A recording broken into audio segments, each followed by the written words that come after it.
सभी को राधे राधे। दर्शकों, आज जिस महिला की आप बीती सुना रहे हैं, यदि आप पूरी सुन लेते हैं तो आपका घर कभी टूट नहीं सकता। तो चलिए बिना देर किए सुनते हैं। उनका कहना है कि मैं एक मिडिल क्लास हाउसवाइफ हूँ। मेरी उम्र 51 साल है। मेरी शादी 2001 में हुई थी। मेरे 3 बच्चे हैं, जिसमें सबसे बड़ी बेटी 23 साल की, दूसरी बेटी 21 साल की और बेटा सबसे छोटा 16 साल का है।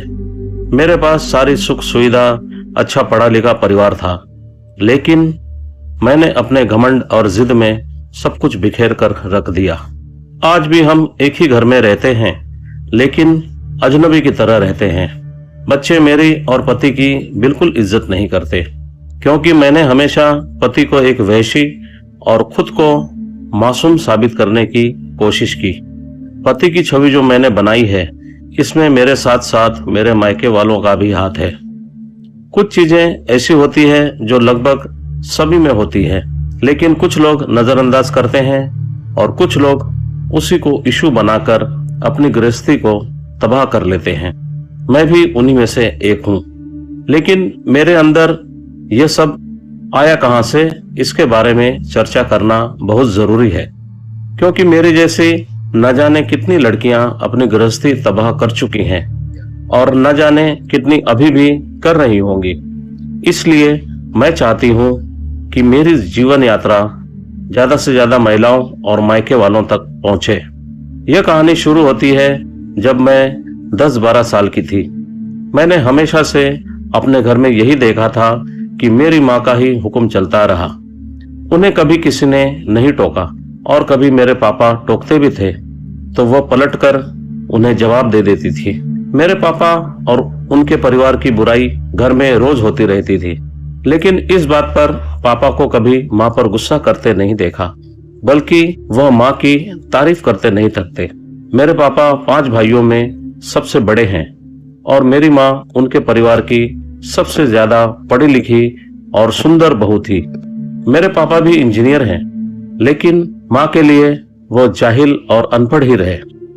माँ उन्हें और उनके परिवार को जलील करने का एक मौका भी नहीं छोड़ती थी, और इसमें पापा को कुछ भी गलत नहीं लगता, बल्कि हंसकर नजरअंदाज कर देते थे। ऐसे ही माहौल में मैं बड़ी हो रही थी। जब मैं 16-17 साल की हुई तो मेरे ही मोहल्ले का एक लड़का मुझे पसंद आया। मैं उसके एक तरफा प्यार में पागल हो गई। उस लड़के की खासियत यह थी कि वह मुझे सुंदर लगता था और लगभग मेरी हर सहेली उस पर डोरे डालने की कोशिश करती थी। दूसरी तरफ वह लड़का भी बहुत शरीफ नहीं था। उसके बहुत से अफेयर्स थे, मैं ये भी जानती थी, लेकिन फिर भी वह मेरा ड्रीम हस्बैंड था। मैं कभी भी उससे अपने दिल की बात कहने की हिम्मत नहीं कर पाई, लेकिन मन ही मन उसे पति बनाने का सपना बुन रही थी। लेकिन बहुत कोशिशों के बाद भी मैं उसे अपनी तरफ आकर्षित करने में नाकाम रही, और एक दिन मेरी ही सहेली से उसने लव मैरिज कर ली। उस दिन मैं पूरी तरह टूट गई। मुझे ऐसा लगा जैसे मैं किसी काबिल नहीं हूँ। उसने मुझे बिल्कुल भाव नहीं दिया। नतीजा यह हुआ कि मैं अपनी पढ़ाई में पिछड़ती चली गई और आखिर में डिप्रेशन का शिकार हो गई। 2-3 साल मनोचिकित्सक से लिए इलाज के बाद मैं कुछ ठीक हुई, लेकिन उसका चेहरा मेरी नजरों के सामने हमेशा घूमता रहा। दुनिया कभी किसी के लिए रुकती नहीं। अब मेरी शादी के लिए लड़का देखना शुरू हुआ। मुझसे भी पूछा गया, लेकिन मैं जिसे पति मान चुकी थी वह तो मिलना था नहीं, इसलिए केवल फॉर्मेलिटी के लिए शादी करने को तैयार हो गई, क्योंकि हमारे समाज में हर लड़की को शादी करनी पड़ती है, इसलिए करनी थी। मेरी कोई डिमांड नहीं थी, इसलिए जो भी लड़का मुझे दिखाया जाता मेरी तरफ से हाँ ही होती थी। लेकिन 2-3 जगह मुझे लड़कों ने रिजेक्ट कर दिया। शायद मैं खुद को जितनी खूबसूरत समझती थी उतनी नहीं थी, तभी तो हर जगह रिजेक्शन मिला। फिर एक जगह मेरे पापा ने लड़का पसंद किया जो अपने माता पिता से दूर दूसरे स्टेट में जॉब करता था। मेरे पापा वहां मिलकर आए और इतने प्रभावित हुए कि सीधे सगाई तय कर दी। उसकी फैमिली भी मेरे घर से 10 मिनट की दूरी पर रहती थी। अब तक न मैंने लड़के को देखा था और न उसने मुझे। बस फोटो का आदान प्रदान हुआ था। लेकिन ठीक सगाई के दिन मेरी माँ ने और भाई बहनों ने कहा कि सगाई से पहले लड़का देख ले, उसके बाद निर्णय करना। मेरी माँ की बात टालने की हिम्मत किसी में नहीं थी। यह खबर जब लड़के और उसके परिवार को लगी तो उन्हें इंसल्ट फील हुआ, क्योंकि लड़का सगाई के लिए छुट्टी लेकर आ चुका था। बिना सगाई किए वापस जाता तो उसका मजाक उड़ाया जाता। इसलिए उसने शर्त रखी कि आज ही देखना दिखाना होगा और आज ही सगाई होगी, क्योंकि मैं दोबारा सगाई के नाम पर छुट्टी लेकर नहीं आऊंगा। इसलिए अभी आ जाओ, किसी होटल में मिलते हैं। 1 घंटे के भीतर मेरी फैमिली और लड़के की फैमिली एक जगह होटल में मिले और उसी दिन शाम को सगाई हो गई। मेरे घर में किसी को लड़का पसंद नहीं था, केवल पापा चाहते थे कि इसी से शादी हो। मुझे इससे कोई मतलब नहीं था। शादी और सगाई के बीच 1-1.5 महीने का अंतर था, जिसमें हम दोनों 4-5 बार मिले भी। लड़के ने मुझे उसी समय कह दिया था कि मेरी 2 शर्तें हैं। एक, मुझसे कभी झूठ नहीं बोलना, और दूसरा, ऐसा कोई काम मत करना जिससे मेरे परिवार, समाज या मुझे सिर नीचा करने की नौबत आए। यह तुम्हें मंजूर हो तो ही हम शादी करेंगे। मैंने भी स्वीकार किया, क्योंकि कुछ भी गलत नहीं कहा था। और फिर आखिर हमारी शादी साल 2001 के फरवरी महीने में हुई। शादी के बाद हम 15 दिन के टूर पर गए, घूमे फिरे, लेकिन मुझे बिल्कुल इस शादी में रस नहीं था। वहीं से शुरू हुआ पति से नफरत का दौर। मैं अपने घर वालों से पति की बुराई करने लगी, यह जानते हुए कि पति कहीं भी गलत नहीं है। फिर मैं पति जहां जॉब करते थे वहां उनके साथ चली गई। वहां भी मैंने अपना यही काम जारी रखा। रोज अपनी माँ को कॉल करती और पति की और उसके परिवार की बुराई करती रहती। बार बार मायके जाती और 15-15 दिन तक पति से दूर रहती थी। पति के पास न जाने के बहाने ढूंढती रहती थी। मेरे पति सुबह 9 बजे ऑफिस जाते थे। उन्हें खाना बनाना बिल्कुल नहीं आता, लेकिन मैंने कभी यह नहीं सोचा कि खाना कैसे खाते होंगे, कैसे रहते होंगे, और उन्होंने भी कभी मेरे सामने मजबूरी नहीं दिखाई कि उन्हें परेशानी होती है। जब पति के साथ रहती तो सुबह नाश्ता दे देती और उसके बाद या तो टीवी देखती या अपनी माँ से उसकी बुराई करती और फिर दोपहर को सो जाती और सीधे शाम को उठती। शाम को पति आता, उसके बाद खाना बनाती, फिर खाना खाकर दोनों सोने चले जाते। रोज सोने में देर हो जाती थी। पति उसमें भी समय निकालकर मुझे प्यार देता, लेकिन मैं कभी अपनी तरफ से कोशिश भी नहीं करती। दूसरे दिन फिर वही रूटीन। ऐसा ही मेरा जीवन बीत रहा था। मैं लापरवाह भी बहुत थी। मेरे घर में गैस था जिसका नॉब हमेशा खुला ही रहता था और गैस लीक होती रहती। जब शाम को पति आते तब उसे बंद करते और एक बार नहीं बल्कि लगभग रोज होता रहता था। पहले तो पति ने बहुत समझाया कि जो गैस कम से कम 2 महीने चलनी चाहिए वह 15 दिन में ही खत्म हो रही। जरा एक बार के लिए सोचो कि कहीं आग लग जाए तो क्या होगा। लेकिन मैं हमेशा अकड़ में ही रही। आखिर 6 महीने बीत जाने के बाद पति ने यह बात मेरे माता पिता को बताई तो उन्होंने मेरा ही साथ दिया, क्योंकि मैंने उनके कान में पहले ही जहर भर दिया था। उन्होंने पति से कहा कि छोटी छोटी बात के लिए हमारी बेटी को डांटना बंद करो, हम यह सब बर्दाश्त नहीं करेंगे।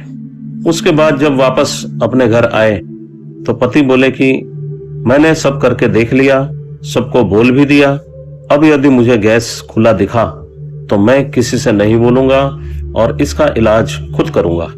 2-3 दिन बाद ही फिर वो ऑफिस से आए। उन्हें जलता हुआ चूल्हा दिखा। चूल्हे पर कोई बर्तन नहीं था। उन्होंने मुझे दिखाया और उस दिन जाकर स्टोव ले आए जो केरोसिन से चलता था और बोला अब इस पर खाना बनेगा। लेकिन मैंने कहा मैं नहीं बनाऊंगी। तो बोले शाम को खाना तैयार हुआ तो ठीक, नहीं तो मैं अकेले बाहर खाकर आऊंगा, तुम्हें भूखा ही सोना पड़ेगा। अब इस घर में गैस सिलेंडर नहीं आएगा। मैंने जैसे तैसे खाना बनाया और यह सिलसिला 10 दिन तक चला। मैंने अपनी माँ को सारी बात बताई, लेकिन पति से बात करने के बजाय माँ ने मेरे भाई को भेज दिया। मेरे भाई के साथ मेरी सास भी आई। शाम को अपनी माँ को घर में देखा और सारी बातें बताई।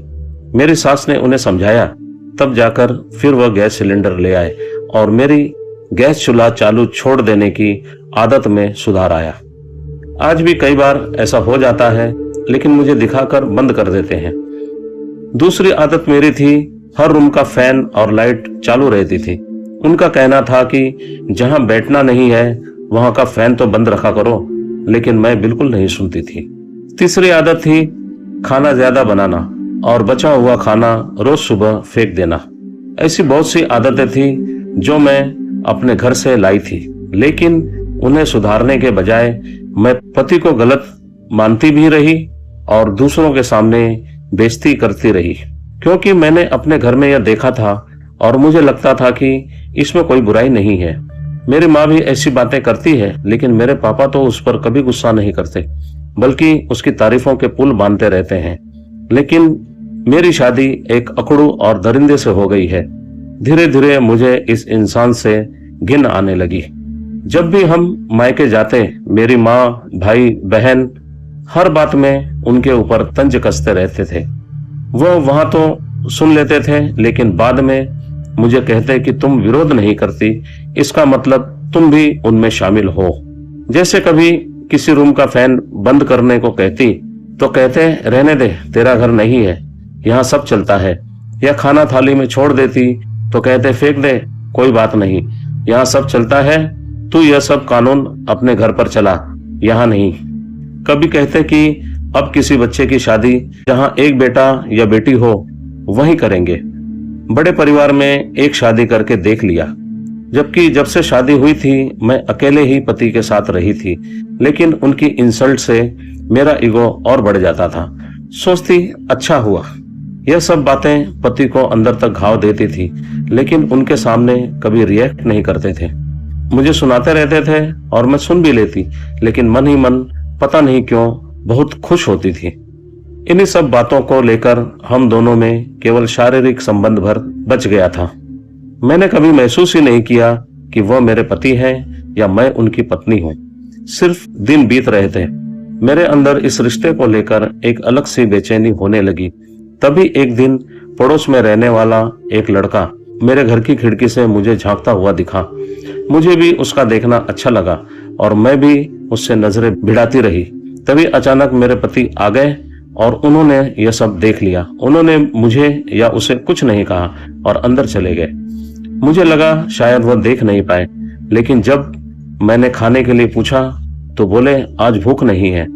ऐसा बर्ताव मेरे सामने पहली बार हुआ था। काफी देर तक पूछने के बाद भी वह कुछ नहीं बोले। तब मैंने खुद उन्हें कहा कि आज जो भी आपने देखा और समझा वह सही है, लेकिन आज के बाद दोबारा ऐसी गलती नहीं होगी। उन्होंने भी तुरंत ही मुझे माफ किया और हम दोनों ने खाना खाया और बात आई गई हो गई। फिर एक दिन दूसरी पड़ोसन मेरे घर आई और बोली कि एक दिन आपके हाथ की सब्जी मेरे पति को बहुत अच्छी लगी थी, उन्हें वैसी सब्जी खानी है तो आप मुझे भी सिखा दो। मैंने उसे हाँ कह दिया और दूसरे दिन सुबह पति को बताया तो पति बोले कि ठीक है, उसे सिखाना है तो अपने घर बुलाकर सिखा दो, लेकिन उसके घर जाकर नहीं सिखानी है। मैंने उनसे कहा कि मैंने हाँ बोल दिया है जाने के लिए। तो पति बोले मेरे पूछे बिना जब हाँ बोल दिया है तो मुझसे पूछने का कोई मतलब ही नहीं है, लेकिन पूछ लिया है तो मैं नहीं चाहता कि तुम जाओ और वह पूछे तो कह देना मेरे घर बने या आपके घर, क्या फर्क पड़ता है। फिर भी नहीं माने तो कह देना मेरा पति गुस्सा करेगा इसलिए मैं नहीं आ सकती। लेकिन मैं हमेशा से अपने मन का ही करती आई थी। मैंने उनकी बात नहीं मानी और जब वह शाम को आई तो मैं चली गई उसके यहाँ सब्जी बनाना सिखाने। गई तो गई, पति के आते ही मैंने खुद बता भी दिया। उन्होंने उसी वक्त यह बात मेरी माँ को कॉल करके बताई। मेरी माँ हमेशा की तरह मेरे पक्ष में खड़ी रही और बोली कुछ नहीं होता, यह सब चलता है। पति बोले चलता है, लेकिन मना किया था, फिर क्यों गई, सवाल यह है। लेकिन मेरे घर वालों ने मुझे कुछ नहीं कहा। इसके बाद पति का पारा हाई हो गया। फोन काटा और मुझसे कहा कि ठीक है, तुम्हारी माँ बोलती है कोई बड़ी बात नहीं हुई तो एक काम और करो, उसके यहाँ से जो चिकन आया था वह बहुत अच्छा था, तुम उससे बोलो कि मेरे घर आकर मुझे सिखा दो, मेरे पति को खाना है। मैंने तुरंत ही जवाब दिया कि वह नहीं आएगी। बस इसी बात पर बहस बढ़ गई। अब उन्होंने मेरे सामने दूसरा सवाल रखा कि उसके पति के पसंद की सब्जी तुम उसके लिए बनाओगी, इसमें कुछ गलत नहीं है, तो मेरे लिए वह बनाए गलत कैसे है? मेरे मना करने के बावजूद तुम्हारा जाना गलत नहीं, उसके पति के मना किए बिना भी गलत क्यों है? इसका जवाब मैं कभी नहीं दे पाई, लेकिन पति को समझ आ गया कि इसे मेरे अलावा दूसरे मर्दों को खुश करने की चुल मची रहती है। और शायद यह सच भी था, लेकिन मैं जानते हुए कभी ना तो इसे गलत माना और ना कभी पीछे हटी। वह बात वहीं खत्म हो गई। फिर कभी उसका जिक्र मेरे पति ने कभी नहीं किया, लेकिन मेरे अंदर बाहर के मर्दों को देखकर अलग सी फीलिंग आती थी। न जाने कितने मर्दों पर मैंने डोरे डाले, लेकिन कभी सक्सेस नहीं हुई। एक बार मेरे मायके में मेरी बड़ी ननद अपने पति के साथ अपने देवर के शादी का कार्ड देने आई। तब मेरे पति और मेरे घर वाले सभी घर पर ही थे। जब वह जाने लगे तो मेरे पति ने उनसे पूछा, कहाँ जा रहे हो? तो उन्होंने एक हमारे फैमिली फ्रेंड का नाम लेते हुए कहा, उनके यहाँ जा रहे हैं। मेरे पति बोले, उनकी बेटी भी शादी के लायक है, तो मेरे छोटे भाई के लिए बात करना, क्योंकि उनकी लड़की इशारे इशारे में यह बात मुझसे कह चुकी है। पति के इतना बोलते ही मेरी माँ बीच में ही बोल पड़ी, नहीं, वहां बात करने की जरूरत नहीं है, वह लोग आपके जैसे परिवार में शादी नहीं करेंगे। मेरी ननद मेरी माँ का मुंह देखती रह गई।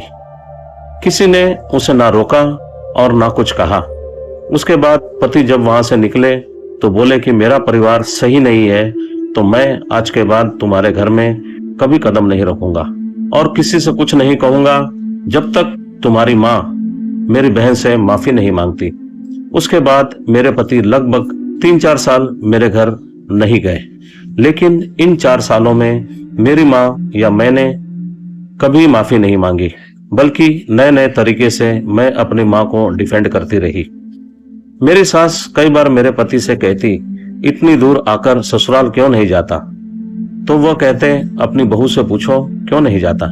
लेकिन मैं बेशर्म की तरह चुपचाप अकेले ही मायके चली जाती, मगर कभी गलती नहीं मानी। ऐसे ही मन में घृणा लेकर मैं दिन काटती रही। देखते ही देखते एक लड़की की माँ बन गई। उसके बाद 2 बच्चे खराब हुए, फिर एक लड़की होने वाली थी।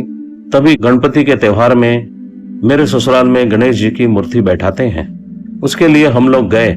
मेरे पति ने गणपति बैठने से पहले कहा कि तुम्हें मायके जाना है तो जाकर आओ, लेकिन गणपति बैठने के बाद 11 दिन घर पर ही रहना, क्योंकि मेहमानों का आना जाना रहेगा। घर में माँ और पापा अकेले संभाल नहीं पाएंगे। मैंने कहा, मुझे कहीं नहीं जाना, मैं यहीं रहूंगी। उस समय मेरी जेठानी की ड्यूटी काफी दूर थी और 11 दिन की छुट्टी लेना उनके लिए भी संभव नहीं था। वैसे हर साल कोई ना कोई संभाल लेता था, लेकिन उस साल यह जिम्मेदारी मुझे देकर पति अकेले लौट गए। दूसरे ही दिन मेरे पापा आ गए मुझे लेने और मैं उनके साथ चली गई। सास ससुर ने भी मुझे नहीं रोका। 11वें दिन मूर्ति विसर्जन होना था, तब मैंने पति को कॉल किया कि मुझे लेने आइए। जैसे ही उन्हें यह बात पता चली कि मैं मायके में पिछले 11 दिन से बैठी हूँ, मुझ पर गुस्सा करने लगे कि मुझसे क्यों नहीं पूछा, और जाना ही था तो 1-2 दिन में वापस आ जाती। अपनी ही मनमानी करनी है तो करो, मैं लेने नहीं आऊंगा। यह बात मेरे माँ पापा को बहुत बुरी लगी। उन्होंने फिर मुझसे फोन करने को कहा और बोले, बोल दे लेने आओगे तभी आऊंगी, और वह भी अपने घर जाने से पहले लेने आना पड़ेगा, वरना रहो अकेले, मुझे नहीं आना। उन्होंने वहां से जवाब में केवल ठीक है बोलकर फोन काट दिया। इसके बाद मेरे पापा ने उनको फोन किया और बोले, क्या करना है बोलो, लेने आओगे या हम रखें अपनी बेटी को? उन्होंने कहा, आप मेरे से बड़े हैं, जो ठीक लगे वह करिए, लेकिन मैं लेने नहीं आ रहा, और गलती से आया भी तो पहले अपने माता पिता के पास जाऊंगा, फिर सोचूंगा आना है या नहीं आना है। दूसरा रास्ता यह है, जैसे मेरे बिना जा सकती है वैसे मेरे बिना आ भी सकती है, आगे जो आप ठीक समझे, बोलकर फिर फोन काट दिया। मेरे घर वालों ने मुझे समझाया कि अपनी सास को फोन करके बोल दे कि तुम्हारा बेटा मुझे आने के लिए ना कह रहा है, तो मैं अब नहीं आऊंगी। सास का फोन पति को गया और उन्होंने पूछा, क्या बात है, बहू को ऐसा क्यों बोल रहा है? पति सिर्फ इतना बोले कि तुम फोन रखो, मैं देख लेता हूँ। फिर कुछ देर बाद मैंने फोन किया और पूछा कि लेने आ रहे हैं या नहीं, तो वह बोले मेरे घर और तुम्हारे घर में केवल 10 मिनट की दूरी है, जैसे गई वैसे आना हो तो आओ। 5 मिनट और देता हूँ सोचने के लिए। और 16वें मिनट में मेरे घर के लैंडलाइन से तुम्हारी आवाज नहीं आई तो उसके बाद आना भी मत, मैं खुद ही तुम्हें नहीं रखूंगा। यह बात सुनते ही मैं फटाफट तैयार हुई और ससुराल पहुंचकर पति को कॉल किया कि मैं आ गई हूं। मेरी माँ वहां अपमानित महसूस कर रही थी और मैंने भी अपनी माँ को अपमानित होते महसूस किया था। दूसरे दिन सुबह मेरे सास ससुर को कॉलोनी के गार्डन में बुलाकर मेरे माँ पापा ने बहुत उल्टा सीधा सुनाया और मैं भी वहीं बैठे बैठे सब कुछ सुन रही थी, जबकि मेरे सास ससुर की कोई गलती नहीं थी। मेरे सास ससुर भी बहुत अच्छे हैं। उन्होंने चुपचाप सुन लिया लेकिन किसी से कुछ नहीं कहा। करीब 6 या 7 महीने बाद सास के मुंह से वह बात निकल गई। मेरे पति फिर गुस्सा हो गए और पूछा कि मेरे माता पिता उस झगड़े में कैसे आए, कौन लाया और क्यों लाया, मुझे जवाब चाहिए। मुझ पर चिल्लाने लगे, इतने दिन तक मुझे क्यों नहीं बताया। उस दिन भी मुझे मेरी गलती नजर नहीं आई और मैं चुपचाप सुनती रही। ऐसे कई बार होता गया और मेरी घृणा उनसे बढ़ती गई। और दूसरी तरफ मेरे पति भले ही गुस्से में कुछ भी बोल देते, लेकिन कभी किसी एक बात के लिए मुझे दोबारा तब तक कुछ नहीं बोलते जब तक मैं वही गलती दोहराती नहीं हूँ। दिन बीत रहे थे और मैं अपने ही नशे में जी रही थी। दूसरी लड़की के बाद फिर 2 बच्चे अबॉर्शन करवाने पड़े।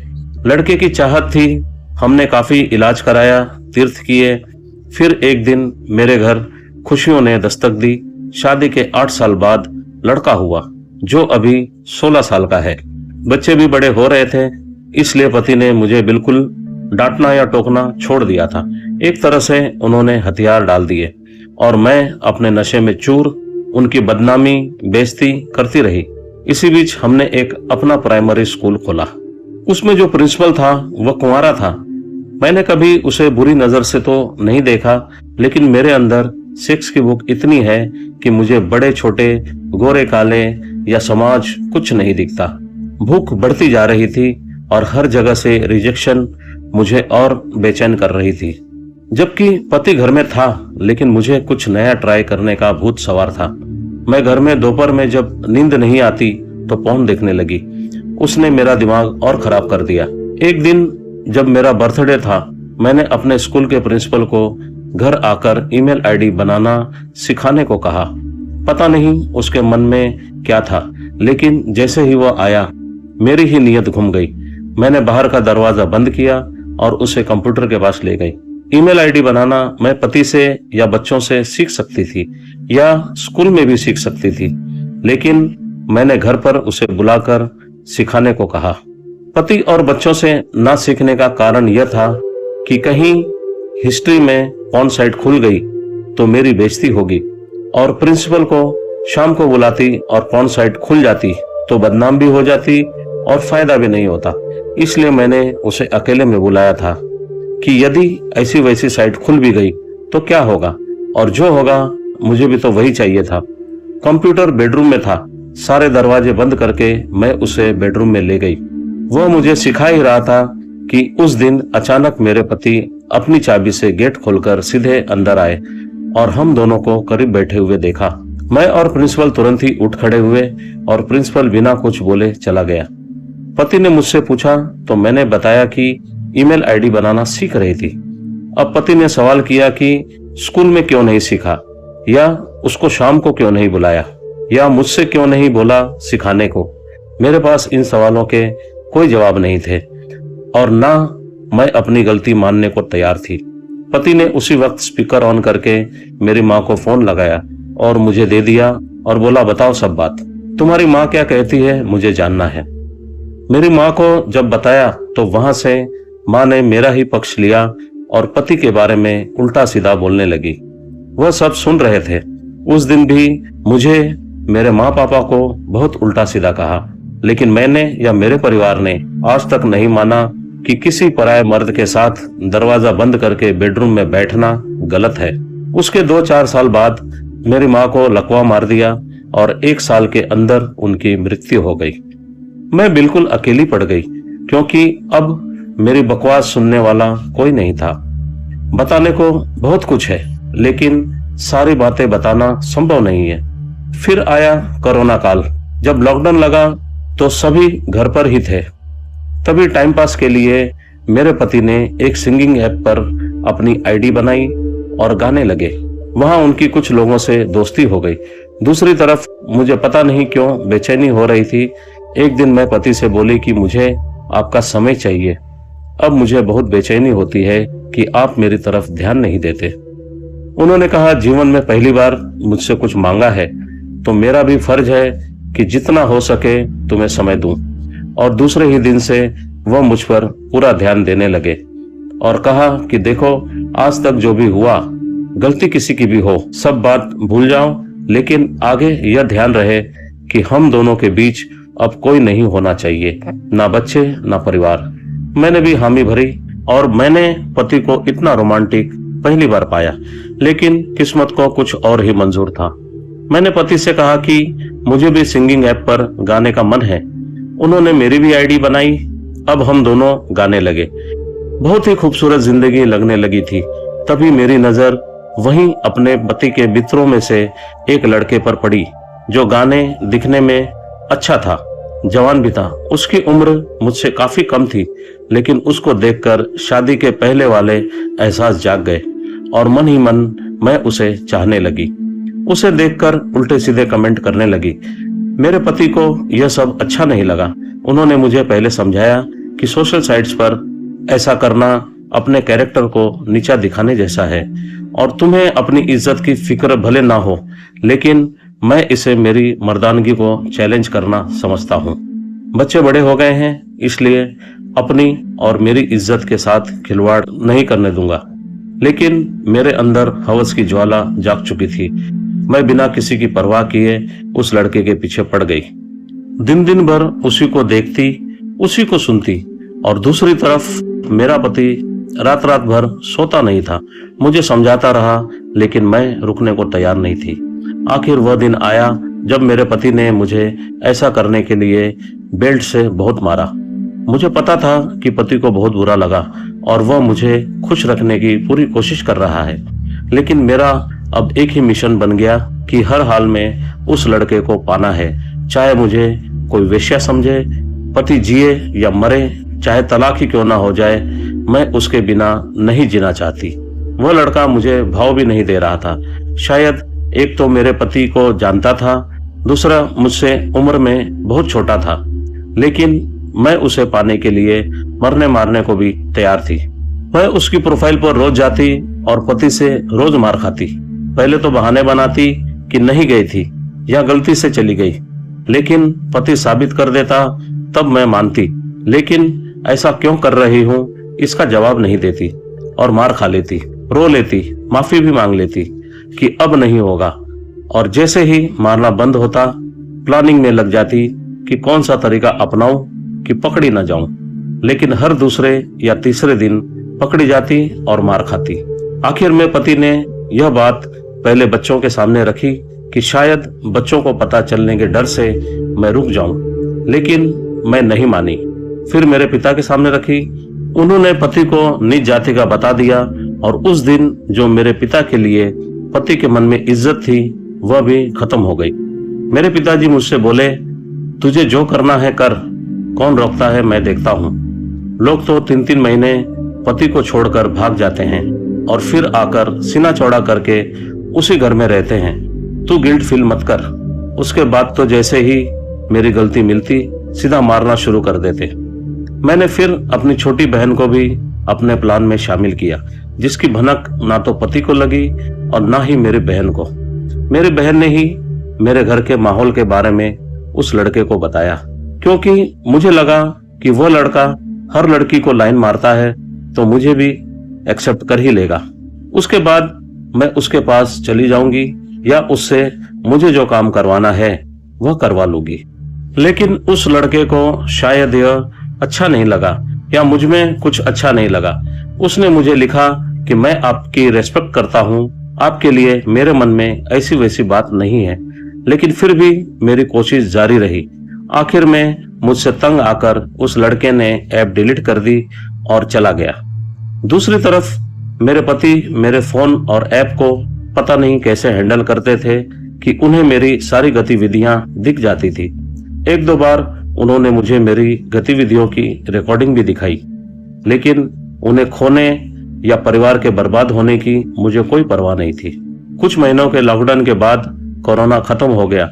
फिर मैंने दूसरा, तीसरा, चौथा लड़का पसंद किया, लेकिन हर बार रिजेक्शन मिलता और पकड़े जाने पर मार खाती।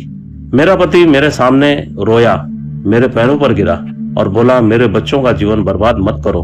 तुम्हें कोई पसंद है तो मुझे बताओ, मैं खुद तुम्हें वहां छोड़ आता हूँ। लेकिन इस घर में रहकर जो तुम कर रही हो मुझसे अब बर्दाश्त नहीं होता। मैं फिर भी अपनी मनमानी करती रही, लेकिन पति की कोई बात नहीं मानी। फिर वह दिन भी आया, मुझे अपने उस बेटे की कसम खिलाई जिसे इतने इलाज और तीर्थ करके पाया था। मैंने उसकी भी झूठी कसम खाई कि अब नहीं करूंगी, लेकिन मैं वही करती रही जो मैं चाहती थी। आखिर में मैंने पति से पीछा छुड़ाने के लिए कह दिया कि आप मुझसे प्यार नहीं करते, सेक्सुअली सेटिस्फाइड नहीं कर पाते, मैं आपको अपना पति नहीं मानती, 7 फेरे लेकर कोई पति पत्नी नहीं बन जाता। मुझे तो शादी के पहले से आप पसंद नहीं थे। खुद को आपकी पत्नी कभी माना ही नहीं और न ही आपकी पत्नी बनने की इच्छा है। पति वह होता है जिसे मन से माना जाता है और वह इंसान आप नहीं कोई और है। यह बात सुनकर उन्होंने उसी वक्त मेरा त्याग कर दिया और कहा, अब तुम मेरे घर में आराम से रहो, मैं तुम्हारे किसी कर्म को गलत नहीं मानूंगा, क्योंकि जब मैं पति ही नहीं, तुमने शादी को ही स्वीकार नहीं किया, तो अब तुम पर मेरा कोई हक नहीं। तुम पूरी तरह आज से आजाद हो। जिस दिन कोई तुम्हें रखने को तैयार हो जाए उस दिन बता देना, मैं खुद तुम्हें वहां पहुंचा दूंगा। और उस दिन के बाद वह मुझे पत्नी नहीं मानते। मैंने पीछे मुड़कर देखा तो मेरे सारे चाहने वाले, जिनके लिए मैं अपनी इज्जत नीलाम कर रही थी, सब एक एक करके ऐप छोड़कर जा चुके थे। फिर मैंने पति से माफी मांगी और मुझे अपनाने को कहा। उन्होंने कहा, ठीक है, मैं तुमको 1 हफ्ते का समय देता हूं, तुम पहले यह बताओ कि तुमने जो किया क्या वह सही था।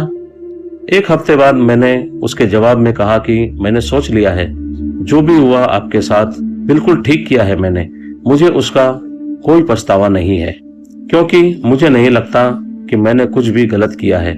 जो भी हुआ आपके कारण ही हुआ है।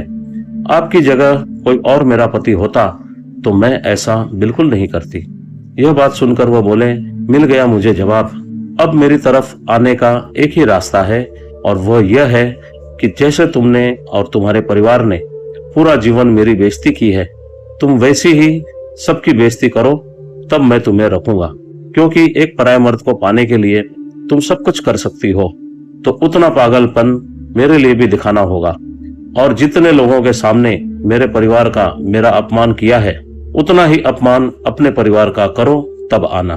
मुझे फिर 6 महीने का समय दिया, लेकिन मैं इन 6 महीनों में भी अपने आप को, अपने परिवार को सही साबित करती रही, क्योंकि मेरा घमंड अभी भी यही कहता था कि यह आदमी मुझे डराने के लिए छोड़ने की धमकी दे रहा है। क्योंकि मैंने अपने घर में देखा था कि मेरी माँ अपने पति को छोड़ने की धमकी देती थी तो मेरे पापा सरेंडर हो जाते थे। यह भी एक दिन सरेंडर करेगा, क्योंकि मैं इतनी सुंदर हूँ कि यह मुझे छोड़ ही नहीं सकता। लेकिन 6 महीने बीतने के बाद मुझसे बिल्कुल भी पत्नी जैसा रिश्ता रखना बंद कर दिया और मेरे पापा से बोले कि आप लोगों ने इन 25 सालों में मुझे बहुत बार कहा कि हम अपनी बेटी को ले जाएंगे। आपकी बेटी भी समय समय पर जताती रही कि उसे मेरी कोई जरूरत नहीं है। आज मैं आपसे निवेदन करता हूं कि जल्दी ले जाइए अपनी बेटी को, और नहीं ले गए तो मेरे घर में इसे रखेल बनाकर रखूंगा। लेकिन जो मेरे पिता, मेरा भाई बात बात पर कहते थे, छोड़ दे अपने पति को, हम तुझे पालेंगे या दूसरी शादी करा देंगे, आज सबने हाथ खड़े कर दिए हैं। कहते हैं तू जिए चाहे मरे, हमें कोई लेना देना नहीं है। आज की स्थिति यह है कि मैं अपने ही घर में अपने ही पति की रखेल की हैसियत से रह रही हूँ, लेकिन रह रहकर मेरा घमंड अभी भी मुझे या मेरे घर वालों को गलत मानने से रोकता है। पति कहते हैं अपने पैरों पर खड़ी हो जाओ या कोई नया मर्द देख लो और जब चाहे तलाक ले लो, या जब तक कोई सहारा नहीं मिलता तब तक रहो, लेकिन मेरी पत्नी बनने का हक तुमने खो दिया है। अभी कुछ दिन पहले महाकुंभ नहाकर आए तो बोले मैं तुम्हारे नाम से नहाकर आ गया हूँ, तुम मेरे लिए मर चुकी हो और मैं तुम्हारे लिए। मैंने अपनी शादी के रिश्ते को गंगा जी में बहा दिया है। कभी मेरे शरीर की मौत तुमसे पहले हो जाए तो मुझे पत्नी बनकर विदा मत करना, वरना मुझे मुक्ति नहीं मिलेगी, मेरी आत्मा भटकेगी। आज मुझे समझ नहीं आ रहा कि मैं क्या करूं, कहां जाऊं, किससे मदद मांगूं। मैं जानती हूं मेरे लिए आपके पास कोई सलाह नहीं होगी, लेकिन मैंने यह कहानी यहाँ इसलिए सुनाई है ताकि सभी महिलाएं यह समझ सकें कि मायका तभी तक है जब आप अपने पति के घर में इज्जत से रहो, और जब तक आप इज्जत से रहते हो तब बिगाड़ने वाले अपने ही होते हैं, लेकिन जब बिगड़ जाता है तब ठुकराने वाले भी मायके वाले ही होते हैं। मेरे पति ने मेरा त्याग कर दिया है, लेकिन मेरे ससुराल वाले आज भी मुझे दिलासा देते हैं, अपने बेटे को ही समझाते हैं। लेकिन मेरे प्यारे मायके वाले कहते हैं कि तू जिए या मरे हमको मत बता, तू अपना देख ले, रहना है या तलाक लेना है, हमारी कोई जवाबदारी नहीं है। आज मेरे नाम पर आधी प्रॉपर्टी भी है और जिससे छुटकारा पाने के लिए 25 वर्षों तक लड़ती रही, उसने छोड़ भी दिया है।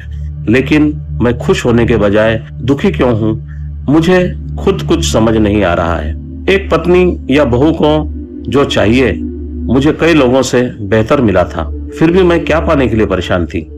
पति था, परिवार था, बच्चे थे, ससुराल भी अच्छा था, फिर भी किस चीज की कमी थी। पीछे मुड़कर देखती हूँ तो मुझे केवल अपनी हवस, घमंड, झूठी आजादी दिखती है, जो मैं अपनी परवरिश के दौरान अपने ही घर में देखती आई थी और अपने माता पिता को एक कामयाब पति पत्नी मानती आई थी। लेकिन आज समझ आ रहा है कि अपनी और अपने परिवार की इज्जत अपने ही हाथ होती है, उसको बचाए रखें या नीलाम करें, हमारे अलावा दूसरा कोई दोषी नहीं होता। दर्शकों, आपने सुनी इस महिला की सच्ची कहानी। मुझे लगता है जीवन को समझने के लिए इससे बेहतर एग्जाम्पल दूसरा कोई हो नहीं सकता। दर्शकों, आपको क्या लगता है कि इनके पति को इन्हें अपनाना चाहिए या इनके कर्मों की सजा इन्हें भोगने के लिए अकेले छोड़ देना चाहिए? हमें कमेंट में जरूर बताएं। वीडियो अच्छी लगी हो तो लाइक और शेयर जरूर करें। हमारे चैनल से जुड़े रहने के लिए चैनल को सब्सक्राइब करें, बेल आइकन भी प्रेस कर लें ताकि नई वीडियो की नोटिफिकेशन आपको मिलती रहे। दर्शकों, आज के लिए बस इतना ही।